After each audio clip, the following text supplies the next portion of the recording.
मराठा आरक्षणासाठी मराठा आंदोलक मनोज जरांगे पाटील यांनी पुन्हा एकदा आमरण उपोषणाचा हत्यार उपसलेला आहे. येणाऱ्या 25 जानेवारी पासून मनोज जरांगे पाटील अंतरवली सराटीमध्ये सामूहिक आमरण उपोषण करणार असल्याची घोषणा काही वेळापूर्वीच जरांगे पाटील यांनी केली. आपल्यासोबत स्वतः जरांगे पाटील आहेत.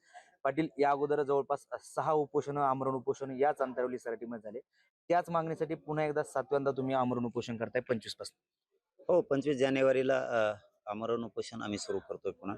कारण आंतरवालीत आमरण उपोषण जे स्थगित केलं होतं ते 25 जानेवारी 2025ला सकाळी 11 वाजता पुन्हा मी सुरू करणार आहे. कठोर आमरण उपोषण करून समाजाला न्याय देण्याच्या भूमिकेत आणि पवित्र्यात मी आलेलो आहे आता. कारण आता सरकार तेच होतं मागे, आताही तेच आहे. मागण्या सगळ्यांना माहिती आहेत, नव्यानं सांगायची गरज नाही. त्याच्यामुळे सगळ्यांच्या मागण्या पाठ झालेल्या आहेत त्यांच्या. आता मराठा समाजाला सरसकट कुणबी प्रमाणपत्र पाहिजे राज्यात, कारण मराठा आणि कुणबी एकच आहे.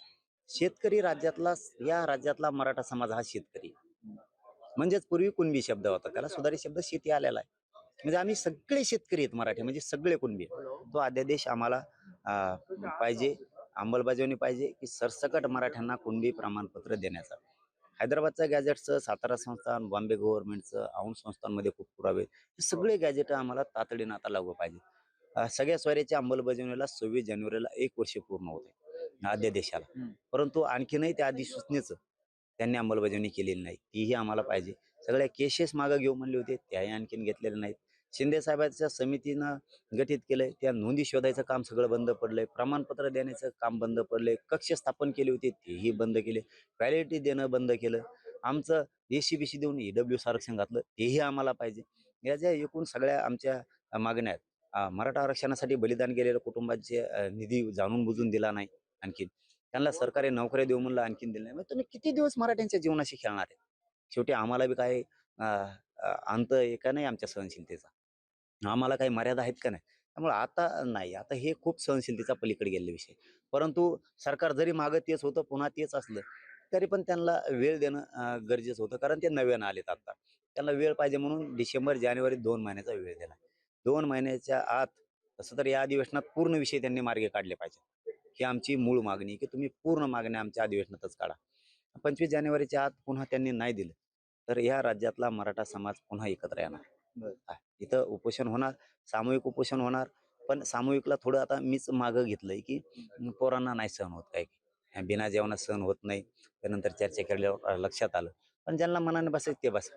कोणालाही बळजबरी असणार नाहीये बसायची. घरच्याचा विरोध असेल तुमच्या कुटुंबाचा तर अजिबात बसायचा कोणीच. कोणीच बसायचं नाही. तुम्ही इथे येऊन बसले मुंबई सारखं तरी चालतंय. येताना जेवणा खावण्याचं सगळं साहित्य घेऊन यायचं. पीठ, मीठ सगळं, भाजी भाकरीचं 15-15 दिवस पुरण असं सरपणं फिरपणं तिकडून चुली फिली घेऊन यायचं. येताना कपडे, बाजा, खाटा, रगी, गोधड्या सगळं घेऊन यायचं. इथंच पडायचं, इथंच खायचं आणि इथंच झोपायचं. तांदळाचे कट्टे फिटे घेऊन यायचे. इथं जिकडं जागा मिळेल तिकडे बसायचं, जिकडे मिळेल तिकडे उठायचंच नाही. तू उपोषणच करावं म्हणून काय माने काय? इथं बसायचं खुशाल बिनधास्त सगळ्यांनी. पण मराठा समाजाला विनंती आहे, उद्यापासून गावागावात आपण आपल्या गावात बैठक सुरू करा. कुणी तुमच्या गावात येऊ नाही येऊ, कुणी निरोप सांगायला येऊ नाही येऊ, महाराष्ट्रभर राज्यातल्या मराठ्यांनी स्वतःच्या गावात स्वतःच बैठका घ्यायच्या. गावात किती वाहन आहेत सगळे वाहनं जमा करायची, सगळ्या मोटरसायकली, आणि गावातच वर्गणी करायची. दुकानदाऱ्या बंद करायला लावायच्या. वर्गाने जमा केलं, नामकं केलं. गावातल्या वाहनाला जेवढं भाडं लागेल, जेवढं डिझेल लागेल, ते पैसे जमा करायचे. आपलेच वाहनं, आपलेच पैसे आणि आपलंच गाव सगळं भरून आणायचं. ट्रॅक्टरात बरोबर ट्रायल तर कशात बसायचं. एवढ्या वेळेस बळ द्या, ताकद द्या, फुल ताकद आणि पाठिंबा आशीर्वाद द्या.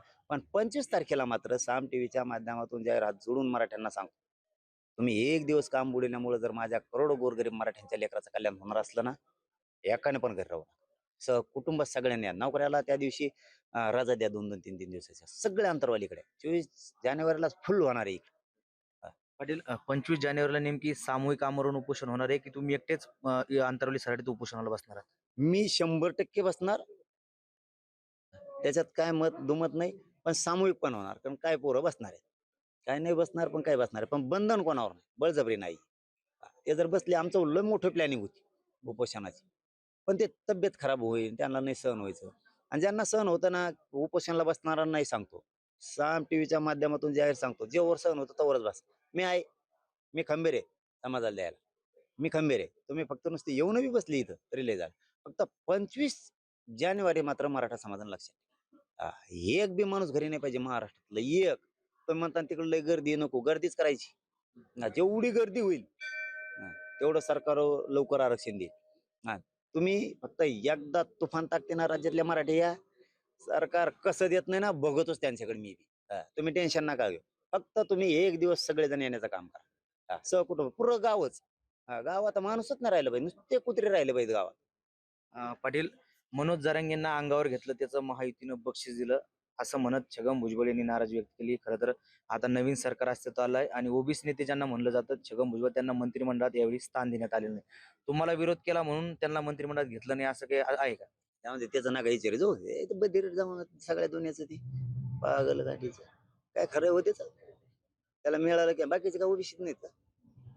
तो एक तर महाविषय नाही, ते राजकारणात त्या सरकारचा विषय. सरकारने कम दिलं नाही आता मला काय माहिती. मी गरीब माणूस आहे, मग का हात पुरायचं राहू तिथं. मी गरीब माणूस आहे, साधा माणूस आहे. मग काय खरं आहे, मग काय त्याचं आता त्याचा खोटं उपटायला लागले त्याला मी काय करू? त्यांचं असं म्हणणं आहे, तुम्हाला अंगावर घेतलं म्हणून सरकारने बक्षीस, म्हणजे महायुतीने त्यांना बक्षीस अरे बाबा तू काही बरळशी, तू काही बरळशील त्याला काय मग नाव घ्यायची गरजच काय तुला? मी तो नाव घेतलं का 2-3 महिने? हे तुला बोललो काय घेतलं तुला? काय तो तोंडावर थुकलो का मी? काय गरज आहे रे तुला मग नाव घ्यायची? तो या कर्माचे फळ तो भोगायला लागला. तुला मिळालं मग नाही का ओबीसीवर अन्याय होत? तुझा वर मंत्री होता काय दिलं रे गोरगरीब ओबीसीला? तो तुला नाही मिळालं की ओबीसी लय नाराज झाला? काय नाही झाला, आयला आमचं चांगलं होतं राव. आमचं काही वैर नाही धनगराचं आणि मराठ्यांचं. त्या दलिंदरांनी भांडण आमचं घेण्या नाराज पसरल्या. ते प्युअर दलिंदर आहे ते. काहीच नाही. बरं आरक्षण त्यांचं मागत नाहीत आम्ही धनगराचं, त्यांचं वेगळं आहे.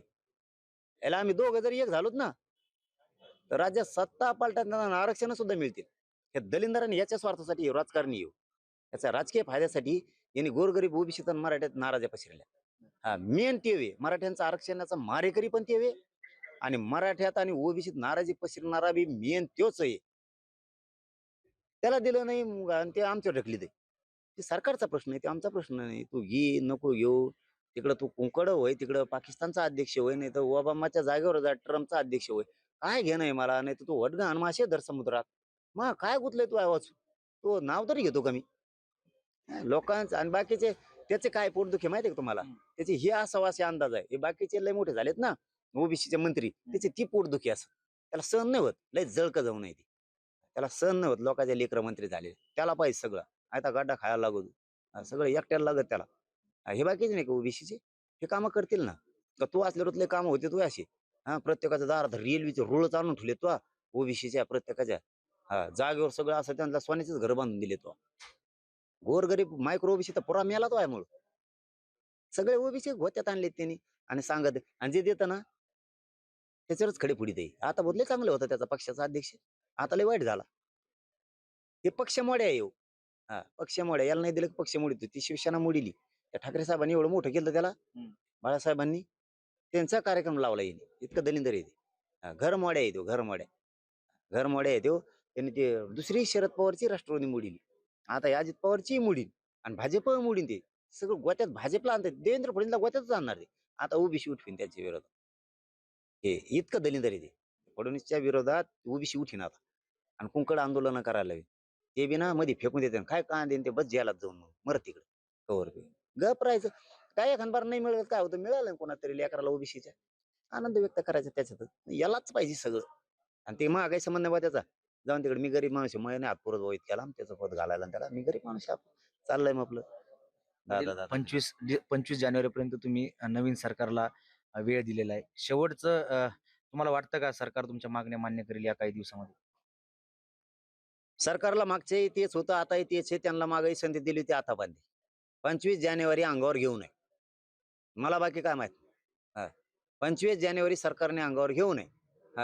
25 जानेवारीच्या नंतर मराठा इतका उसळणार आहे भयंकर ताकदीनं. मराठ्यांचं वादळ पुन्हा एकदा उसळणार आहे याच अंतरावली. 24 जानेवारीला लॉक होणार सगळं.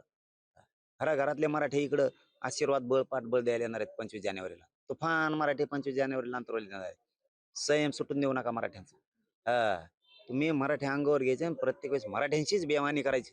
ह्या भानगडीत पडू नका. एक शब्दही बोललो नाही आणि बोलणार बी नाही 25 जानेवारीपर्यंत. मग सोडणार नाही. सोडणार नाही. नाही पळता भुई कमी करते ना मराठी. सरकारपेक्षा मराठाच मोठा आहे हे सिद्ध करणार मराठी. काय सरकार आणि फरकार, सरकार आलं नामका झालं नामका, हेट, काय नाही आलं काय काय नाही. तुम्ही जर धोका दिला ना तुम्हाला कोल्लं हा फिरूनच देत नसतात मराठी. त्या भानगडीची पडू नका. मला एवढं सांगायचं. 25 जानेवारीपर्यंत तुम्हाला वेळ आहे. 25 जानेवारी 2025 पर्यंत आमचं आरक्षण देऊन टाका आणि मजा येणं तुमचं तुमचं चालून द्या. नाही तर मजा फिजा गेली. मजा नाही मग तुम्हाला.